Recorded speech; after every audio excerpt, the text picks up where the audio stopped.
দুর্নীতির বিরুদ্ধে অবশ্যই জিরো টলারেন্স নীতি বজায় থাকবে। প্রথম দিনই যে গত আন্দোলনে যে ডিজিটাল ক্র্যাকডাউন আমরা বলেছি ইন্টারনেট বন্ধ করে, তার তদন্তের জন্য আজকে আমি ব্যবস্থা নেব যে কেন এই ঘটনাটি ঘটেছিল এবং কারা সেটার সাথে জড়িত ছিল।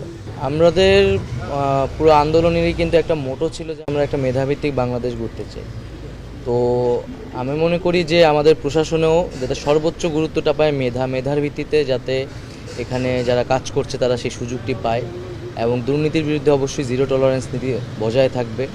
এবং যেহেতু আইসিটি সেক্টরে আসলে তরুণদের কাজের একটা বড় সুযোগ আছে এবং বাংলাদেশে এই ধরনের তরুণ ব্যাপক সংখ্যায় আছেন, তাদের সাথে সেই সংযুক্তিটা আসলে প্রয়োজন, তাদের ক্রিয়েটিভ আইডিয়া এবং এখানে যারা অভিজ্ঞ আছে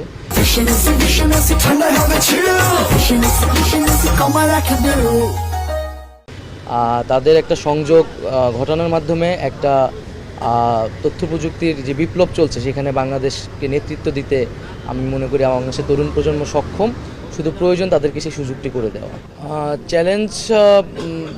চ্যালেঞ্জ তো অনেক ধরনের আছে, তবে আমরা আশাবাদী যে আসলে আমরা জনগণ যে আস্থার জায়গা থেকে আমাদেরকে প্রতিনিধিত্ব করতে পাঠিয়েছেন আমরা সেটি যথাযথভাবে পালন করতে পারবো। দেখুন, ইন্টারনেট ব্যবহারটা কিন্তু এটা একটা ডিজিটাল রাইটসে পরিণত হয়েছে, এটা একটা মানবাধিকারের বিষয়।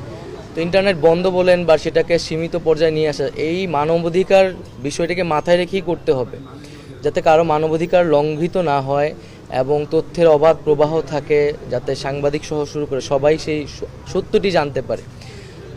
তবে আমি আজকে চেষ্টা করব প্রথম দিনই যে গত আন্দোলনে যে ডিজিটাল ক্র্যাকডাউন আমরা বলেছি ইন্টারনেট বন্ধ করে, তার তদন্তের জন্য আজকে আমি ব্যবস্থা নেব যে কেন এই ঘটনাটি ঘটেছিল এবং কারা সেটার সাথে জড়িত ছিল।